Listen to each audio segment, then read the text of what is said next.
رسول اللہ. مالدار بنو اور ایجوکیشن پہ محنت کرو. میں تو لوگوں کو یہ بھی کہہ رہا ہوں، لوگ مجھے گالی دیتے، مجھے لوگ جتنا گالی دیتے میرا وزن اتنا بڑھتا ہے، کیونکہ میں ان لوگوں کی پرواہ، مجھے یہ لگتا ہے کہ جنت مجھے اللہ سے لینا ہے، گالی دینے والوں سے نہیں.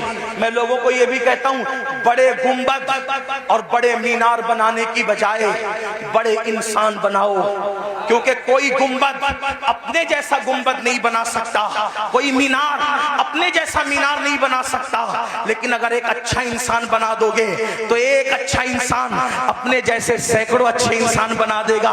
یہی تو بات تھی نا، رسول اللہ نے حسین کو اچھا بنایا تھا. ایک حسین نے دنیا میں کروڑوں حسینی پیدا کر دیے. ایک چراغ سے کتنے چراغ بنے. صدیق اکبر جیسا اچھا انسان بنایا، فاروق اعظم جیسا اچھا انسان بنایا، عثمان غنی جیسا اچھا انسان بنایا، مولا علی جیسا اچھا انسان بنایا، عشرہ مبشرہ جیسا اچھا انسان بنایا. ان اچھوں نے، ان چند اچھوں نے کتنے اچھے اچھے پیدا کر دیے کہ وہ دین کے محافظ ہو گئے. تو میری گزارش ہے، دیکھو ایک تاج محل بنایا شاہ جہاں نے، لیکن وہ تاج محل بننے کو صدیاں بیت گئی. اس تاج محل نے دوسرا تاج محل تیار نہیں کیا. لیکن آپ کو بتاؤں، آل رسول احمدی نے ایک احمد رضا پر نظر ڈال کر کے اچھا بنایا، تو اس احمد رضا نے کتنے اچھے دیے. صدر الشریعہ جیسا اچھا وہیں سے ملتا ہے، شیر پیش اہل سنت جیسا وہیں سے ملتا ہے، ظفر الدین بہاری جیسا وہیں سے ملتا ہے، اللہ محدث اعظم جیسا وہیں سے ملتا ہے، مفتی اعظم جیسا وہیں سے ملتا ہے،